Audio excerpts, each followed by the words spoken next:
Triple trading company எங்களிடம் பாக்கு மட்டை தயாரிக்கும் மிஷின் கிடைக்கும். அதற்கான ரா மெட்டீரியல்ஸையும் வருடம் முழுதும் நாங்களே சப்ளை செய்து வருகிறோம். நீங்கள் செய்யும் தட்டுகளை நாங்களே எடுத்துக்கொள்கிறோம். அதற்கான லோன் வசதியும் செய்து தருகிறோம். இன்றைக்கி நம்ம பார்க்க போகிற செலிப்ரிட்டி சன் டிவியில் ரீசெண்டாக டெலிகாஸ்ட் ஆகிட்டு இருக்க பூங்கொடி சீரியலோட ஹீரோயின் பூங்கொடியை பற்றி தான். இவங்கள பற்றின ஃபுல் டீட்டெயில்ஸ் தெரிஞ்சுக்கிறதுக்கு முன்னாடி சேனலை சப்ஸ்கிரைப் பண்ணாதவங்க மறக்காமல் சப்ஸ்கிரைப் பண்ணிக்கோங்க. அப்போ தான் நாங்கள் போடுற வீடியோஸ் உங்களுக்கு நோட்டிஃபிகேஷனாக வரும். வாங்க வீடியோக்குள்ளே போகலாம்.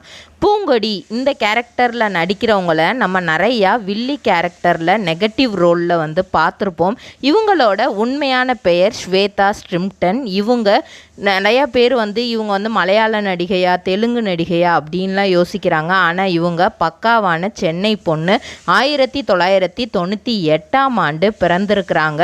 இவங்க பார்ன் வித் சில்வர் ஸ்பூன் அப்படின்னே சொல்லலாம். ஏன்னா அவ்வளோ ரிச்சான ஃபேமிலி. அவங்க தாத்தா காலத்தில் இருந்தே பிஸ்னஸ் பண்ணுற ஃபேமிலி தான் இவங்களோடது. அவங்க அப்பாவும் அதே பிஸ்னஸை எடுத்து பண்ணிகிட்டு இருந்திருக்காங்க.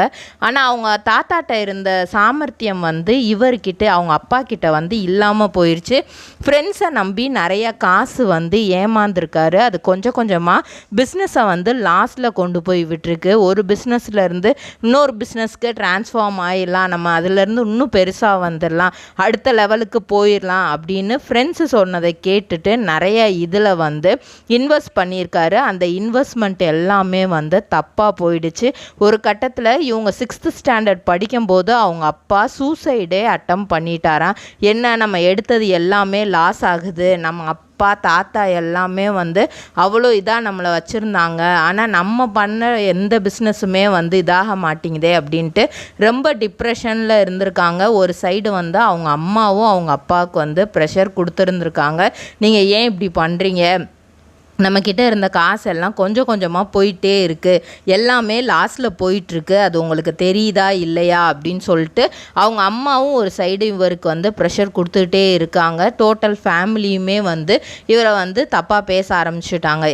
இவர் என்ன ஆரம்பித்தாலும் அது சொதப்பல்ல தான் போய் முடியும் அப்படிங்கிற மாதிரி இது பண்ணியிருக்காங்க. ஆனால் இருந்தாலுமே வேறு வேறு பிஸ்னஸில் இன்வெஸ்ட் பண்ணுற இவரோட ஆசை மட்டும் போகவே இல்லை. அது இருந்துக்கிட்டே இருந்திருக்கு. எப்படியாவது நம்ம பிஸ்னஸில் பெரிய ஆள் ஆயிடணும், நம்மளை யாரெல்லாம் கேவலப்படுத்தினாங்களோ அவங்கெல்லாம் திரும்ப இவனும் உங்கள் அப்பா மாதிரியே பிஸ்னஸில் நல்லா பெருசாக வந்துட்டான் அப்படின்னு நம்மளை பற்றி நம்ம ரிலேட்டிவ் பேசணும் அப்படிங்கிறதுக்காகவே நிறைய யோசிச்சு ஒரு கட்டத்தில் ரொம்ப டிப்ரெஷனுக்கு ஆளாக போய் தான் சூசைடே அட்டம் பண்ணியிருக்கிறாரு. ஆனால் அதில் இருந்து இவரை காப்பாற்றிட்டாங்க. அதுக்கப்புறம் இவங்களுக்கு ஒரு 9th ஸ்டாண்டர்ட் படிக்க வரும்போது தான் தன்னோட குடும்பத்தில் என்ன நடக்குது அப்படிங்கிறது ஸ்வேதாக்கு தெரிய வருது.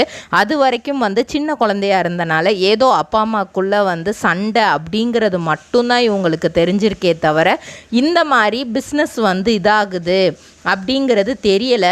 ஏன் 9th ஸ்டாண்டர்டில் தெரிய வருதுன்னா, அவங்க 8th முடிக்கும்போது அவங்களோட சொந்த வீடையே விற்க வேண்டிய ஒரு சூழ்நிலை வருது. அவங்க அப்பா கடனை அடைக்கணும் அப்படின்னா இருந்த லேண்டெல்லாம் விற்றுட்டு கடைசியாக சொந்த வீடையே விற்க வேண்டிய ஒரு சூழ்நிலையில் தள்ளப்படுறாரு.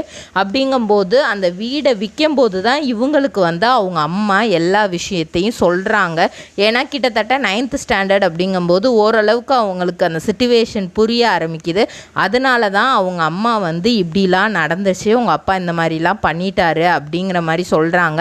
இப்போ அவருக்கும் எந்தவித வேலையும் இல்லை. அவங்க அம்மா கிடைக்கிற வேலையை செஞ்சிட்ருக்காங்க.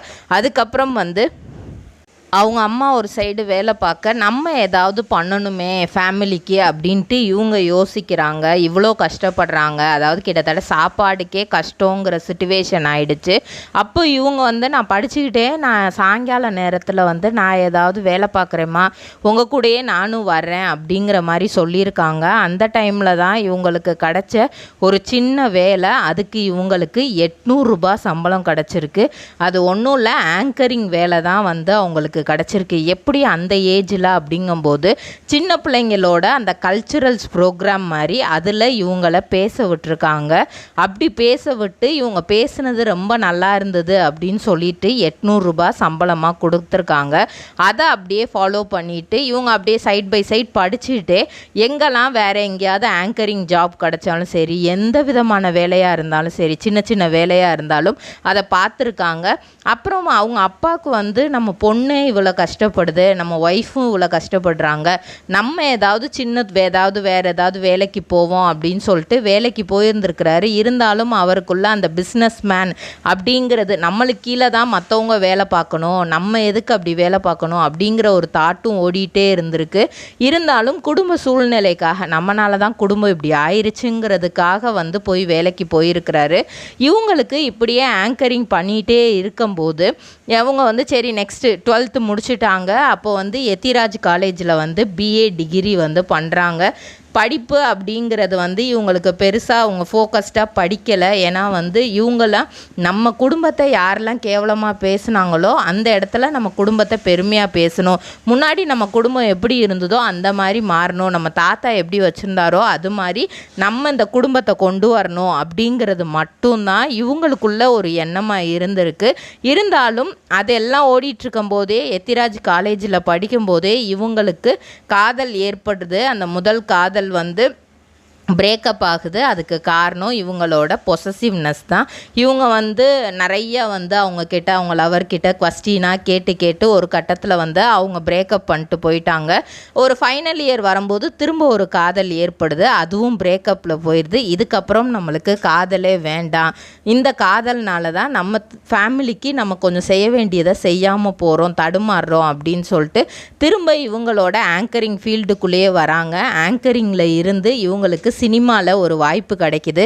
ராஜகிளி அப்படிங்கிற ஒரு படம் பண்ணுறாங்க. அதுக்கப்புறம் இனி ஒரு காதல் செய்வோம் அப்படிங்கிற படத்துலையும் நடிக்கிறாங்க. அதுக்கப்புறம் ஆஃபீஸில் அசிஸ்டண்ட்டாகவும் இருக்காங்க. ஒரு ஆஃபீஸில் அவங்களுக்கு கிடைச்ச வேலையில் வந்து அசிஸ்டண்ட், ஏன்னா எத்தனை நாள் தான் ஆங்கரிங் அண்ட் சினிமாவில் வந்து சின்ன சின்ன ரோல் தான், அதில் கிடைக்கிற காசு வந்து பத்தலை, அதனால் வந்து அசிஸ்டண்ட்டாக ஒர்க் பண்ணிகிட்டே இருக்காங்க. அப்போ தான் இவங்களுக்கு வந்து சித்திரம் பேசுதடி அப்படிங்கிற ஒரு சீரியலில் நெகட்டிவ் ரோல் நடிக்க வாய்ப்பு கிடைக்கிது. பொதுவாக நெகட்டிவ் ரோல் அப்படின்னா யாருமே ஏற்றுக்கிற மாட்டாங்க. அந்த மாதிரி தான் இவங்களும் மனசில் வந்து வேண்டாம் அப்படின்னு தான் யோசித்து வச்சுருந்துருக்குறாங்க. ஆனால் வந்து இவங்களோட சூழ்நிலை அதில் நடித்தா நிறைய காசு கிடைக்கிது, இவங்களுக்கு தான் நிறைய கேரக்டர் வருது. ஸோ கால் ஷீட்டில் அமௌண்ட்டும் வந்து இவங்களுக்கு அதிகமாக கிடைக்கிதுங்கிறதுனால அதை ஒத்துக்கிட்டாங்க. அதில் மக்கள் நல்லா வரவேற்பு கொடுத்தனால பூவா தலையா சீரியல்லையுமே வில்லியாக நடிக்கிறாங்க. அதுக்கப்புறம் நினைத்தாலே இனிக்கும் சீரியலில் வில்லியாக நடிக்கிறாங்க. இப்படி நடிச்சுட்டே வந்து அவங்க தம்பியை கொஞ்சம் கொஞ்சமாக படிக்க வைக்கிறாங்க. கிட்டத்தட்ட அவங்க தம்பி வந்து நல்லா படிக்கிறதுனால 2 டிகிரி அவங்க வந்து படித்து முடிச்சுட்டாங்க. அதுக்கப்புறம் இப்போ ஃபேமிலியை வந்து ஓரளவுக்கு அதே மாதிரி அப்லிஃப்ட் பண்ணனால அவங்க அப்பா வந்து திரும்ப நான் வந்து பிஸ்னஸ் பண்ண போகிறேன் அப்படின்னு வந்து மகள்கிட்ட கேட்டிருக்காங்க. அப்போ மகளும் வந்து எதுவுமே சொல்லாமல் ஓகேப்பா உங்களுக்கு என்ன தோணுதோ நீங்கள் பண்ணுங்கள், ஆனால் எதையுமே வந்து யோசித்து பண்ணுங்கள், இவங்க சொல்கிறாங்க அவங்க சொல்கிறாங்கன்னு கேட்டு பண்ணாதீங்க, நீங்களாக ஒரு முடிவு பண்ணி அதை அம்மா கிட்ட டிஸ்கஸ் பண்ணி பண்ணுங்கள், ஃப்ரெண்ட்ஸ் சொல்கிறாங்க அப்படின்னு கேட்காதீங்க, அப்புறம் பழைய மாதிரி ஆயிரப்போகுது அப்படிங்கிற மாதிரி சொல்லிவிட்டு ஃபினான்ஷியலாக இவங்க என்ன சப்போர்ட் பண்ண முடியுமோ அவங்க அப்பாவுக்கு சப்போர்ட் பண்ணுறாங்க. ஸோ அவங்க பார்த்த வேலையை விட்டுட்டு அவங்க அப்பா திரும்ப வந்து பிஸ்னஸில் இறங்கிட்டார். இப்போது இவங்க வந்து அவங்க லவ்வரான ஏகே சிவா அவங்க வீட்டுக்கு பக்கத்துலேயே வந்து ஆவடியில் ஒரு வீடும் வாங்கிட்டாங்க. பழைய இருந்த வீடை விட கொஞ்சம் பெருசாகவே வந்து வீடு வாங்கியிருக்காங்க. இப்போ நடிக்கிற பூங்கொடி சீரியலில் வந்து இவங்களுக்கு லீட் ரோல், அதாவது ஹீரோயின் ரோலில் நடிக்கிறதுக்கான ஆப்பர்ச்சுனிட்டியை வந்து சன் டிவி வந்து ஏற்படுத்தி கொடுத்துருக்காங்க. இவங்களோட நெகட்டிவ் ரோலில் மக்களை எல்லாம் இம்ப்ரெஸ் பண்ணனால இவங்கள ஒரு சாஃப்ட் கேரக்டரில் போட்டால் எப்படி இருக்கும் அப்படிங்கிற மாதிரி யோசித்து தான் ஃபஸ்ட்டு அந்த ரோலை வந்து கொடுத்துருக்குறாங்க. வீட்டில் அம்மா அப்பாவோட பேச்சை கேட்குற பிள்ளையாகவும் வெளியே வந்து ரொம்ப ரக்கடாக ஸ்ட்ரெயிட் ஃபார்வர்டாக இருக்கிற மாதிரியான ஒரு கேரக்டர் கொடுத்துருக்காங்க. இந்த சீரியலில் இவங்கள பார்க்குற எல்லாருமே வந்து இவங்க வந்து செம்பருத்தி சீரியல் சபானா மாதிரியே இருக்கிறாங்க பார்க்குறதுக்கு அப்படின்னு நிறையா சொல்லியிருக்காங்க. அது மட்டும் இல்லாமல் இவங்களோட ஆக்டிங்கும் வந்து சூப்பராக இருக்குதுன்னு இப்போது நிறைய கமெண்ட்ரி இவங்களுக்கு வருதான். எவ்வளோக்கு எவ்வளோ சின்னதில் வந்து கஷ்டப்பட்டனோ இப்போது அவ்வளோக்கு அவ்வளோ வந்து சந்தோஷமாக இருக்கேன். அதுக்கு வந்து மெயின் காரணம் என்னோட விடாமுயற்சியும் என்னோட அம்மாவோட சப்போர்ட்டும் தான். என்ன வந்தாலும் பார்த்துக்கலாம், நீ பண்ணு அப்படிங்கிற மாதிரி சொன்னாங்க. இவ்வளவும் நான் பண்ணுறதுக்கு காரணத்துக்கு வந்து எங்கள் அப்பா தான். அவர் வந்து பிஸ்னஸில் லாஸ் ஆகலை அப்படின்னா, எங்களோட நிலமை அந்த மாதிரி போகலைன்னா சினிமா ஃபீல்டுக்குள்ளே வந்து நான் வந்திருக்கவே மாட்டேன். இதுக்கு எங்கள் அப்பாவும் ஒரு வித காரணமாக தான் இருந்திருக்கிறாரு அப்படின்னு சொல்லிட்டு அவங்க ஒரு இன்டர்வியூலேயே வந்து ஷேர் பண்ணியிருப்பாங்க. இந்த மாதிரி நிறைய கஷ்டப்பட்டு இப்போது பெருசாகவே முன்னேறிக்கிட்டு வராங்க. இதே மாதிரி பல சீரியல் கிடைக்க நம்மளும் நம்மளோட விஷஸை அவங்களுக்கு தெரியப்படுத்திக்கிறோம். இதே மாதிரி பல செலிப்ரிட்டிஸோட பயோகிராஃபி தெரிஞ்சுக்கிற சேனலை மறக்காமல் சப்ஸ்கிரைப் பண்ணிக்கோங்க.